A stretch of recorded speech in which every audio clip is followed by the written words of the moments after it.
Hey everyone, the Security Weekly crew is taking some time off for the holiday, so we're pulling a show out of the vault. For this week's Vault pick, I chose episode 315, How to Make the World Quantum Safe with Vadim Lyubashevsky. I chose this episode because NIST just released final versions of the first three post-quantum crypto standards.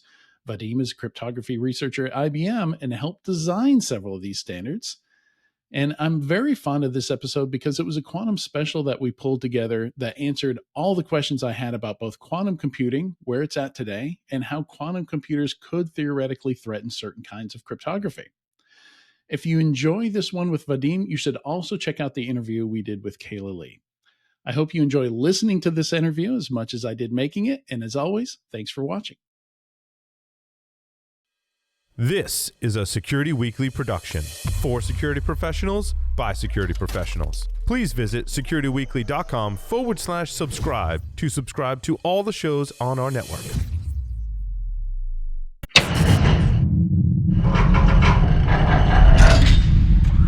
From the Security Weekly Vault, it's the show where we talk security vendors and aren't afraid to name names. It's Enterprise Security Weekly. All right, and for this interview, we're talking to Vadim Lyubashevsky, and he has joined us to talk about making the world quantum safe. He's a cryptographer in the security group at IBM Research Europe in Zurich. His research focus is on designing efficient cryptographic protocols based on the hardness of lattice problems, which is the area of research you want to be in if you want to help build quantum safe encryption, based on the quick reading I did before this interview. In fact, Vadim was involved with 3 of the 4 quantum safe standards accepted by NIST. Welcome to the show, Vadim. Oh, thank you. Thank you. Good to be here. Yeah. Part of the prep I did is I watched most of a panel discussion where, great panel. You and Vince Cerf and Whitfield Diffie, and it was just kind of this this incredible group of folks, and I learned a lot just from watching that. Oh, yeah, that was a really fun panel for me too. I really learned a lot from those guys. I mean, really perspective that is missing in everyday research. Is talking to these guys who invented the internet, the public key cryptography. So really, that was a nice panel to be on. Yeah, and very listenable too. Like with all those folks on stage, it could have very easily been, just completely unintelligible to somebody like me who doesn't have a background or deep knowledge in cryptography. But hopefully that's what we're going to do here on this podcast as well, is kind of demystify some of what's going on with post-quantum encryption, because I'm sure everybody tuning into this has, in our industry, in the security industry, has heard some form of, all encryption is going to be broken soon. So that's what we're going to dive into here. But first, maybe a bit on your background. Be interested to understand, how did you end up on that stage? With some of the RSA inventors. With do you have a strong background in math? What led you into cryptography? No, I don't have a strong background in math at all. I think that's what kind of led me into more of a theoretical computer science about 20 years ago, and that's where you need to know a little bit of everything. You don't need to know too much of one thing. So a background in math, there's a lot more than I know. So yeah, I started working on some cryptographic problems. Well, I mean, there was no quantum safe cryptography at that point. No one even cared about it. It was just some nice. This was around 2002. It was some nice theoretical problems, had some interesting math behind it. You could do some stuff, and we were just trying to, my advisor did something in the area, and we were trying to work on some open problems, and there were very few people working on it. It was definitely not a hot area. And then, we succeeded in doing something, and it was kind of fast. We said, this cryptography can be fast, and it has some really nice theoretical properties of security. And so that was nice, and maybe more people started looking at it. Then other researchers said, actually, this kind of cryptography can be used for something very exciting, fully homomorphic encryption, something you can't build, you couldn't build before. So that got more attention, and then it was fast, and it was very versatile, and kind of progressed and it became maybe more mainstream in the cryptographic community, this lattice-based cryptography based on these hard problems. And then I think I would say in 2010s, people started being aware of quantum computing. And they said, hey, maybe this quantum computing will come soon. I mean, no one was building them yet, but there was something in the air that this could come. And yeah, and I guess in 2015 or 16, that's when the NSA said, next, we are going to switch to quantum safe cryptography because it's coming soon. And that kind of got everyone rushing. And then NIST has declared the standardization competition, standardization effort. And yeah, so kind of it wasn't something that was spurred on in 2016. Someone said, let's do quantum safe cryptography. And people just started rushing around seeing what could be quantum safe or what could be interesting cryptography that's not based on problems that quantum computers can solve. But I mean, this was a research area that started a long time ago. It wasn't in the beginning meant to be something quantum safe. It was, had some other interesting properties, but it turns out that, yeah, it seems like it may actually be quantum safe. And because of that research we put in before, actually was ready to be a strong candidate for standardization. That's the So short help, background of what happened. yeah, thank you for that. And help me understand the whole process with NIST here, because I understand IBM isn't the only company submitting to NIST. There's quite a few, but somehow you guys ended up attached to 3 of the 4 that got selected. And I noticed, and I guess it's normal for this process, but some of the submissions were broken, and and I don't know, maybe this is a U.S. centric view. I'm not sure, but is NIST kind of the gold standard here? It seems like NSA is selecting separately, and there are some companies out there, like I noticed Amazon already, like some companies have already selected quantum safe. They've made their choices even before this vetting process has completed. So it seems interesting to me that they'd that they jump in already. But yeah, just help me understand, like, how does NIST influence what becomes kind of like an industry standard? Hmm. Yeah, that's it's just something that people agreed on. So one thing you need for cryptography is you need a lot of people to look at something and try to break it and fail. Unfortunately, cryptography is not one of these areas where it's not physics where you have an equation, you say, that's how gravity works, and therefore it will always work like this. We can't say, this is secure and there's nothing that can break it. We have to say, look, this mathematical problem people have tried solving for many years. They have failed. We're going to build our schemes that are as hard as this mathematical problem. Right, so this is how cryptography works, but you want that mathematical problem to be looked at by a lot of people, and you also want to make sure that these proofs are correct, that really, if you do break my scheme, you really will solve this mathematical problem. So what NIST has going for it is that somehow it is the de facto place where if they declare a competition, a lot of people will look at it. A lot of people will try to break the schemes there. So it is very widely, attended by cryptanalysts, by graphic designers.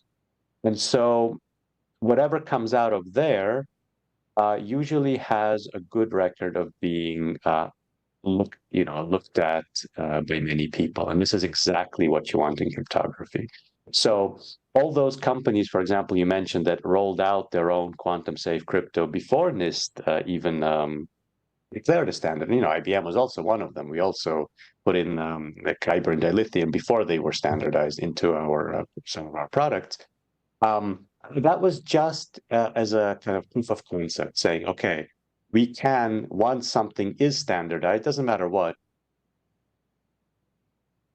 we know how to put it. Because it turns out that that was a hard problem, putting something, kind of changing today's crypto with the new crypto. So it doesn't matter what the new crypto is, but just this change turns out to be one of these human problems, messy problems that needs to be solved. And lots of companies kind of went out and said, oh, look, once NIST declares a standard, we know how to do it. I mean, we're going to try with this algorithm, but if they pick something else, we'll pick that one. And I think eventually people will gravitate towards a NIST standard just because it's very widely studied, and this is the prime time. If someone's going to try to break something, the glory is in the NIST. I mean, breaking a NIST standard would be very, very good for a cryptanalyst. Yeah. And sorry, Lee, did you have a question? No, I was just reacting. Yeah, that would be quite a feather in the cryptanalyst's cap to break in this standard. I was reflecting, though, a while back, I'm talking to counterparts in Europe about standards. They sometimes get a little. They're not. They don't welcome this standards as the way we do it on this side of the pond. And I'm wondering, is that still true, or is that sort of behind us now? So in a way, it is true. Like, for example, the French standardization body says, yeah, we're going to look at what NIST selected, but we also like this scheme. For example, the German BSI said, actually, we like these schemes. So they didn't choose the NIST standards, but they chose something else. But the interesting thing is the schemes they chose all came out of this NIST competition, right? So maybe the ones that NIST selected at the end, I mean, they're just as well studied as maybe because the NIST standardization process, it was like a sieve. It was sieving out, the first round had 69 submissions, then maybe the next one 27, then 9. And so in the last round, all of those submissions got studied a lot. So whatever NIST picked doesn't mean that pick was the most studied at that point. So all of those finalists were well studied. And so some organizations in Europe said, oh, okay, actually, we want to pick something else.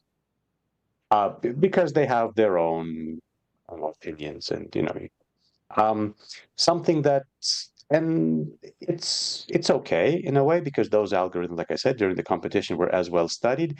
Maybe now the NIST ones could be a little more studied, because again, NIST maybe has those standards kind of maybe a little more widespread. So yeah.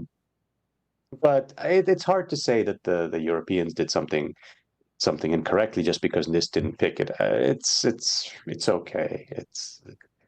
It's not a big deal. Everyone can kind of choose whatever they want. Mm-hmm. It's well studied enough. Right. So, well, and I guess the other part of the question from earlier is there something that IBM is doing differently that got IBM involved with so many of the, I don't know, is it fair to call them winners here? Is that, I don't know if it's a competition, it seems like obviously it's not going to be included if it's broken. But yeah, is there anything you guys are doing different in how you evaluate these and come up with these that led you to have 3 out of the 4? Well, something we did, like I said, I was working in this area already for 20 years, and something that we did in the beginning, we said, look, we have to.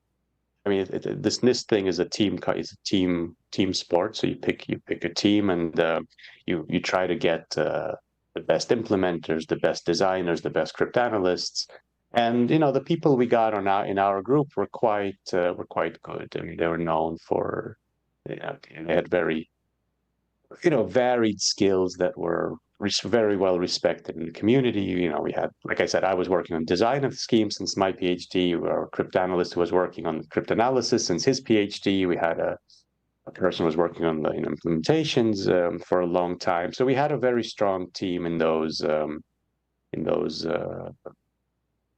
submissions. So I would say that, if anything, that was, and it wasn't just an IBM team, of course. I mean, there was lots of academic institutions involved as well, and so some companies too. So I think the strength of the team, and we were able to dot the I's and cross the T's of the algorithms that were already developed, and yeah, I think there was some trust that maybe we did it well, and but it's hard to say that there was a huge chasm between our submission and something else. I mean, all these lattice-based submissions were fairly similar. I mean, you could have picked something else at the end. So, yeah, it's more of submitters themselves. I mean, yeah, we kind of took it to the finish line, but the work was already done a long time before this competition even started. So next, I want to kind of pivot to talking more about the basics before we dive more into the different standards that were selected here. And so when we say quantum computers will break encryption, I want to kind of break this down into what quantum computers, and what kind of timeline we're talking about with this happening, what we mean when we say break, and specifically what we mean when we say encryption. And starting with that first one from our conversation with Kayla just before this, it sounds like quantum computing is probably still quite a ways out from building any kind of tool that can brute force, say, RSA encryption, for example, today. So is there any...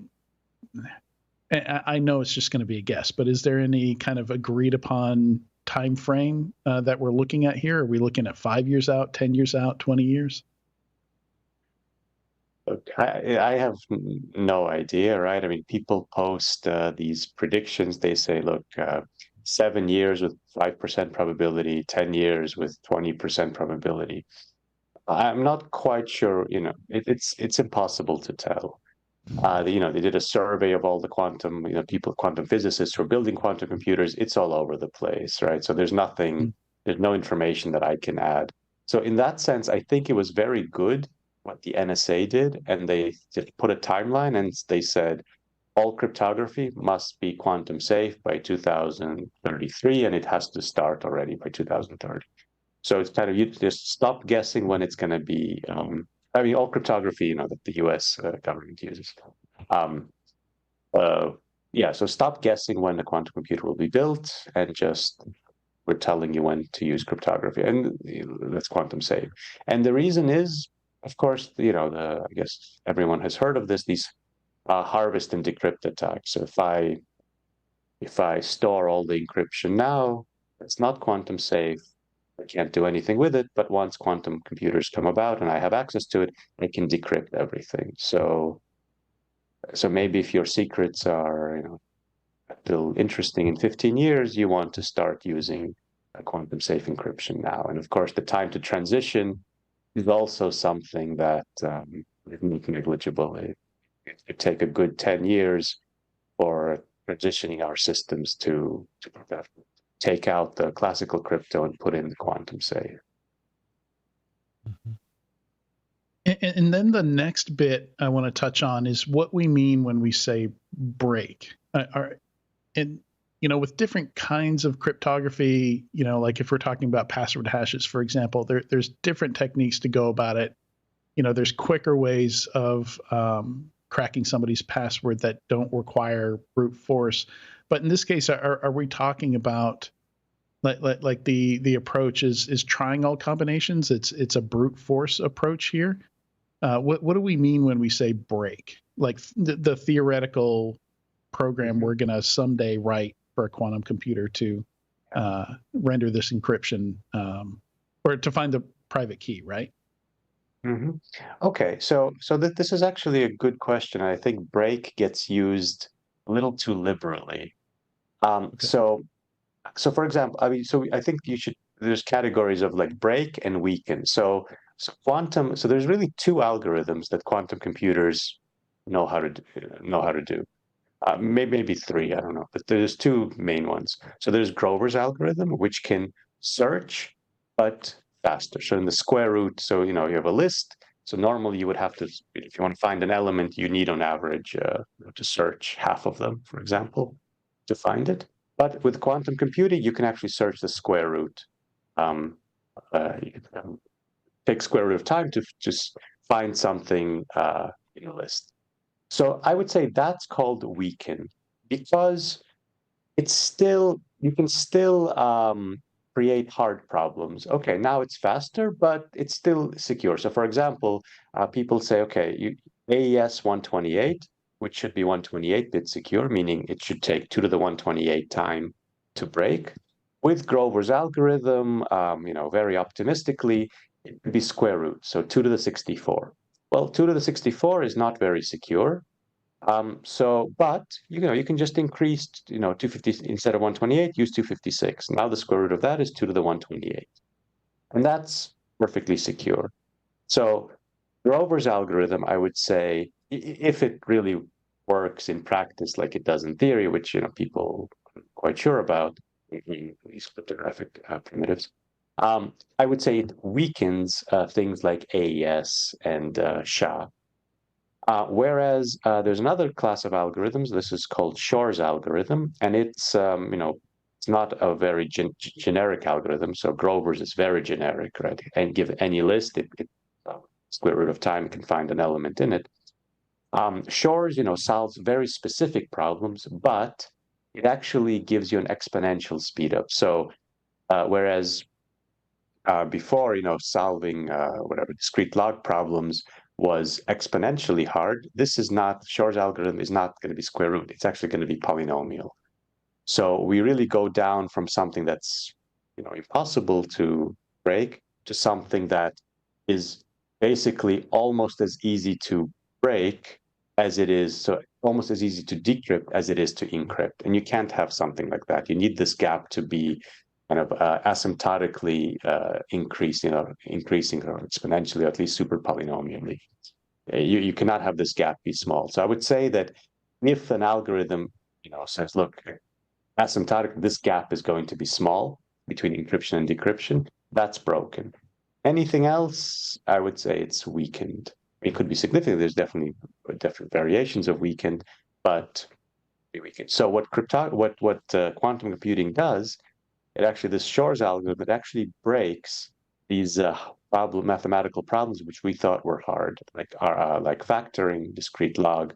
And these happen to be the problems upon which cryptography was built, because they had this very nice structure, and which made for very efficient cryptography, very elegant cryptography. But unfortunately, this same structure is exactly something that Shor's algorithm latches onto in order to find a quicker algorithm. So the quantum safe algorithms, quantum safe cryptographic schemes, don't really have very nice algebraic structure. They're more kind of combinatorial problems. So quantum algorithms, the Shor's algorithm doesn't seem to work, and people have not come up with any better ideas than kind of classical attacks using quantum computers. So quantum computers don't seem to help attacking these new mathematical problems. Yeah, and you've dived into the final question here a bit already, which is when we say, so now we know we should say quantum computers at some point, we don't know when, could break or weaken encryption. And the final bit is what encryption are we talking about here? What encryption needs to be replaced and what does not need to be replaced? So there's two types of encryption. There's symmetric encryption and public key encryption. So symmetric key encryption, two parties communicate, but they have the same key. They already shared some key. And this is things like AES, and that quantum computers weaken it. Although according to some people, maybe not even, right? Because the quantum resources needed to run Grover's algorithm may be too much to even break AES 128. But let's say they weaken it. But public key encryption, this is something that was invented in the 1970s. This was the Diffie-Hellman famous paper. They allow two parties who have never met to be able to exchange information securely. And this usually requires having some mathematical structure in order to be able to do this type of communication. And this is what quantum computers will break. So actually on the internet, both of these are used. So when we first establish a connection, we exchange a secret key using public key cryptography. And then we use symmetric key cryptography using this secret key. So this first step, where two people have never met, and they have to communicate securely, but they have to exchange just a bit of secret information. This is the thing that quantum computers break, and this is what NIST wanted a replacement for. Okay, yeah. So, and as you said about symmetric encryption, like AS128, in cases where it's just weakened, you just increase the key size, right? Whereas in this other case, you've got to replace the algorithm entirely, which is what you guys are building. Exactly, because it was weakened, but just a little bit, so no problem. But the other one is complete. It's hopeless. You cannot do anything. You have to replace. Mm-hmm. Lee, did you have a question? Yeah, I did. So, I mean, we keep, I'm very familiar with the efforts to prioritize critical systems that have cryptography and replace them, although the way they're doing the data calls is really horrible. For example, they say you want your most critical, your high value assets, and also anything that's using RSA encryption or ECDH or other of those, the stuff that's like in every web browser and every web server is delivering it. And so that's quite the opposite of prioritizing to critical systems. So enough of the rant. My thinking is, do you have any insights on when post-quantum will actually be a product that somebody could actually implement? Because it feels like that's a ways off. No, so it really depends. So for example, IBM already has these algorithms in their Z16, the server. And I think even before that, there were companies like Google, Amazon, like you said, they were running experiments, putting in these quantum safe protocols for communication. I think Firefox now either has or had just an experiment, or maybe Fiber even already the standard that was selected. So for certain things, it's actually not so hard to make them quantum safe, especially if you're starting from the beginning. I think the hard part is if you already have some product running and some service running or some system, and you say, okay, now I have to make it quantum safe. Well, now you have to find, unfortunately, it seems like you have to find all the places where cryptography is used, and it's not as plug and play as one would hope or one would assume. And so this is going to be the hard part. So building new systems, I think, is actually not so bad, and people have done it. Transitioning old legacy, yeah, that's difficult, and this is what a lot of IBM clients are trying to do, and this is what IBM is helping with. This could take time, but luckily NSA said U.S. government 2033. That's when it's going to happen. So there's no question.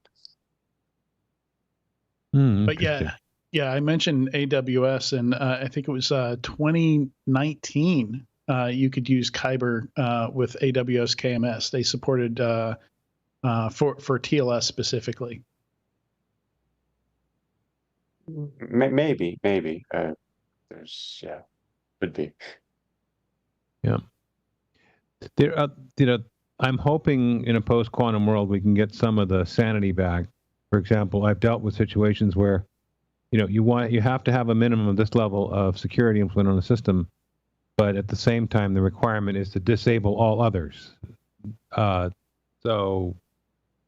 Which sounds good at the surface, but sometimes that disablement. My favorite example is turning on FIPS mode in Microsoft Windows can be a really bad thing, or in Linux systems, because there's a lot of things that'll break, even though you've got the algorithms there. I'm hoping that we see more sanity in the future as we come to, putting in post-quantum, particularly as we're going to need backward compatibility, because not everybody's moving at once. Do you think that I'll get my wish, or do you think I'm kind of dreaming?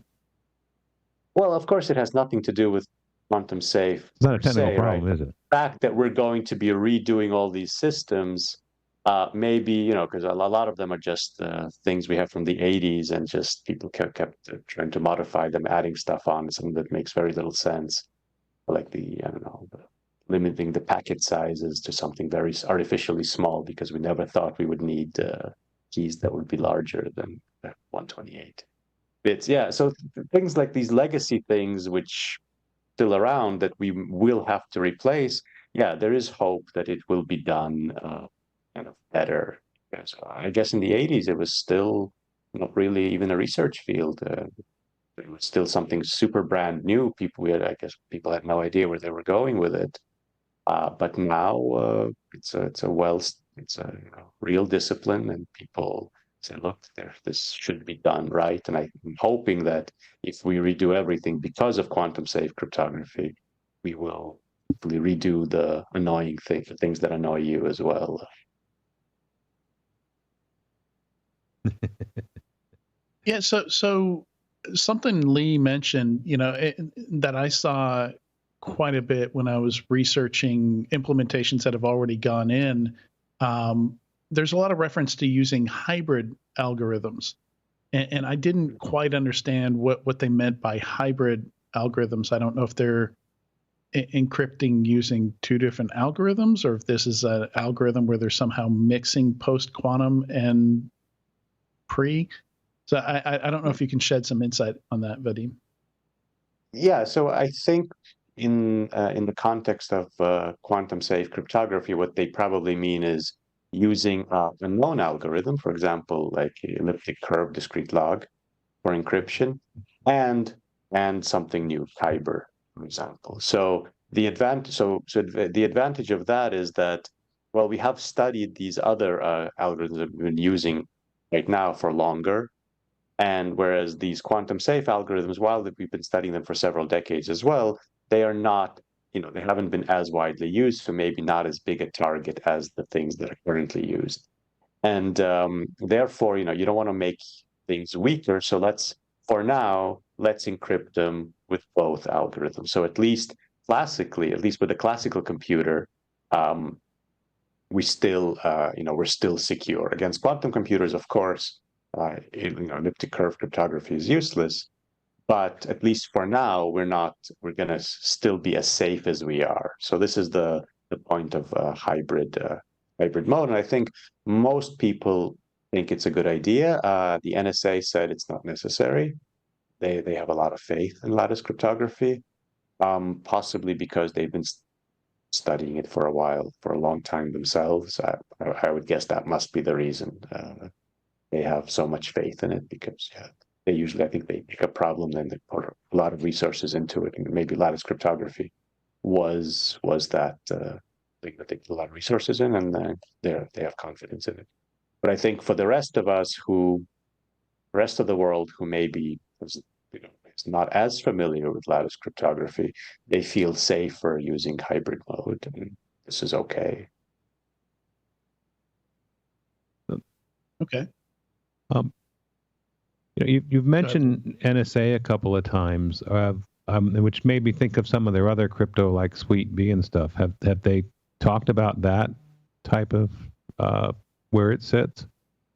Yeah. So they're saying, that was what they announced in 2015, that if you haven't yet upgraded to Suite B, don't, and upgrade to the quantum safe cryptography once it comes out after the NIST competition. Yeah. Okay. And I know there's some other algorithms that I'm not sure what the common terms for them are that they have. We'll just have to watch the space and see what comes out. I'm expecting firmware updates will be a thing. Yeah, and to that point, it seems like everything is lattice based. But even after we get the selection, the NIST standards in place, France chooses their standards, RSA or NSA chooses their standards. Are folks still going to be working on this problem, trying to come up with new ones? And are they Are there any non-lattice based solutions that anybody's working on? Yes, yes. So I think people are definitely still working on it. So there are some code-based solutions that this is one. A code-based solution is something that Germany has chosen. For encryption, there was also this other field called isogeny, and it was very promising. But the one candidate that everyone submitted was broken, I don't know, a few months ago. So this was a bit of a shock. But yeah, I guess happens. But it's still an active research area because you can do something else. And so with encryption, that's kind of that. And with digital signatures, which is another thing that NIST wanted, yeah, there you could have even more different assumptions. You could have these multivariate assumption about solving some multivariate system of equations. And that has different trade-offs over lattices. And then there's another scheme that has other trade-offs. And even within the lattice scheme themselves, there's different trade-offs. So kind of with encryption, I think lattices are the best of all worlds. With digital signatures, there's room for, let's say, other assumptions, even if lattices don't get broken. So with encryption, I would say that the other assumptions for now, and people will keep working on it, but really if lattices don't get broken, I think it's going to be lattices.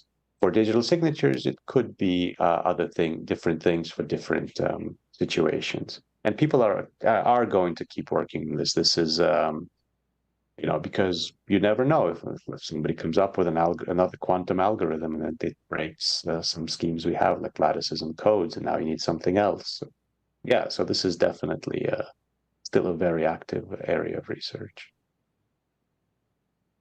Okay. Yeah, and that makes sense. Makes sense.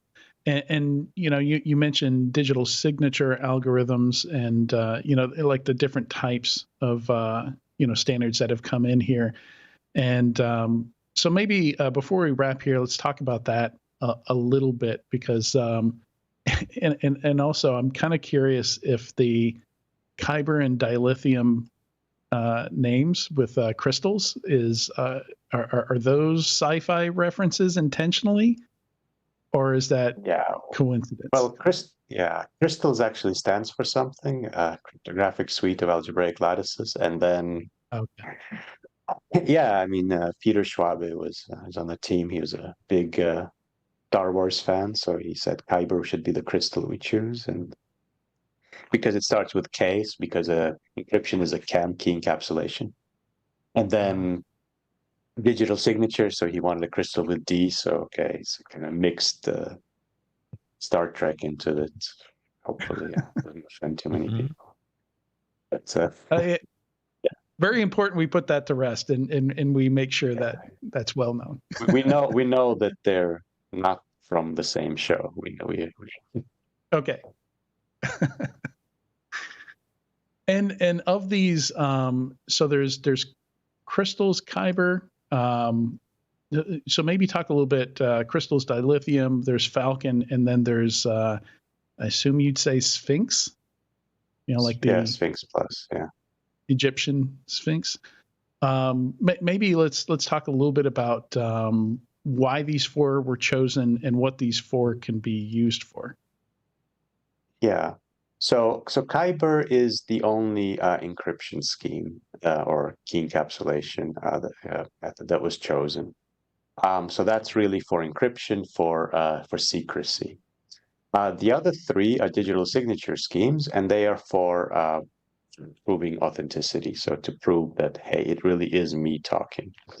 And the reason that they chose only one encryption and three digital signatures is kind of what I alluded to before, that for encryption, it really seems like lattices are the thing to offer the best of all worlds. Now, there's still a kind of round 4 happening where they will pick the backup algorithms to standardize for encryption. So there's some code-based algorithms there.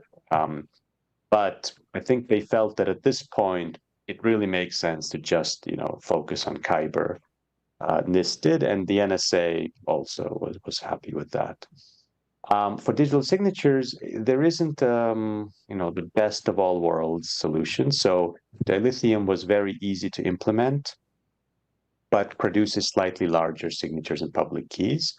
And being easy to implement is something important.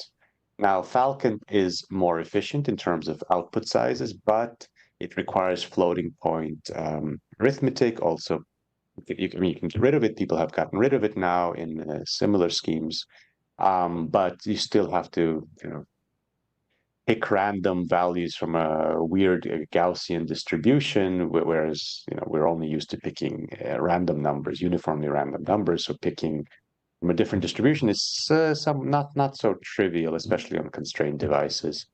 So NIST said, okay, in some scenarios, maybe when you use Falcon, if you really can't afford the large, somewhat large key sizes and signatures of dilithium. And then the last one is Sphinx. So that one has the very nice advantage. Digital signatures can do this, encryption cannot, is that you actually don't need a mathematical assumption to build a digital signature scheme. You can actually do it from just based on the hardness of something like SHA-3, so hash functions. So we all believe quantum computers do not break hash functions. They at worst weaken them. So this signature scheme is as secure as hash functions. So that's a very strong security guarantee. The problem is it is a lot less efficient, maybe orders of magnitude less efficient than other schemes. So it simply cannot be run on some constrained devices, not as universal. So I think what NIST said is that we think dilithium is universally easy to implement, kind of small enough. Falcon, okay, some special cases. Sphinx in other special cases where you don't need to be efficient, but you really need strong security guarantees. And I think all three will find applications. And now NIST wants even more signature schemes. So they started yet another round of competition to get another signature scheme, maybe that's based on multivariate, solving multivariate equations. So yeah, whereas like I said, for encryption, we kind of know what to do unless lattices get broken. For digital signatures, we do not have the best of all worlds, and it may not even exist. So that's why NIST wants a few different examples, and that's why they didn't call it a competition, because there could be many winners. Right. Well, yeah, it makes sense. So different options for different use cases and needs. I was wondering if you ever thought of coming up with an algorithm yourself. What do you mean? Coming up with an encryption or signing algorithm to throw on the table to see if you could do something that wouldn't be broken, or is that just whatever? I was thinking. You do a lot of work in cryptoanalyst, and I just wondered if you ever think. No. I'm not a cryptanalyst. I'm actually I design cryptographic schemes. So dilithium came out of almost my PhD, the core of it, and Kyber, something we worked on during my postdoc, at least the core of it. So yeah, I'm not a cryptanalyst at all. I design cryptographic schemes and hope they don't get broken. Right. So not only yes, but I've been there, done that. Very cool. Sorry to underestimate you. No, you just thought I did cryptanalysis. Not bad at all. But I don't do. No. Yeah. In case that wasn't clear from the beginning, Vadim's name is on 3 of the 4 that were selected by NIST.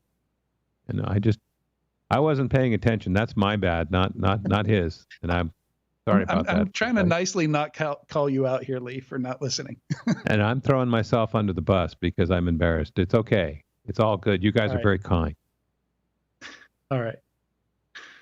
Well, I think, Vadim, you've answered all the questions I had today. I think I've got a much clearer understanding of kind of the urgency here and what's impacted. So for me, this has answered a lot of questions. I hope it's answered a lot of questions for our audience as well. Anything, and again, just to mention, in the show notes, we've got several links if people want to learn more about these different quantum safe standards. And Vadim, anything you want to leave us with before we wrap? No, I think you covered everything. I would say, the most important thing now is people to look at these schemes. Cryptanalysis is very important for us to gain confidence in them, so that we are not kind of scared to migrate. One of the reasons people say, "Hey, we don't want to migrate yet," is like, are we sure they're secure? Well, you have to have people look at these algorithms, and in this way, that this will kind of this will hasten the migration process, which should really start, now if we want to be ready by 2033. Awesome. Yeah, and that's one of my takeaways here is that it's not so much is it secure or not, it's how hard have we hit it, right? Like how closely have we examined it and tried to break it?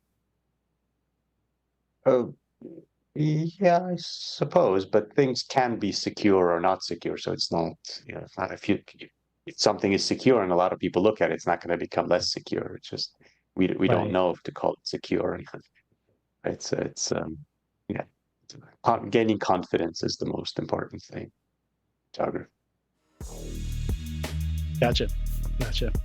Well, Vadim, thank you so much for joining us on Enterprise Security Weekly today. This has been a great conversation. Pleasure. Enjoyed answering the questions.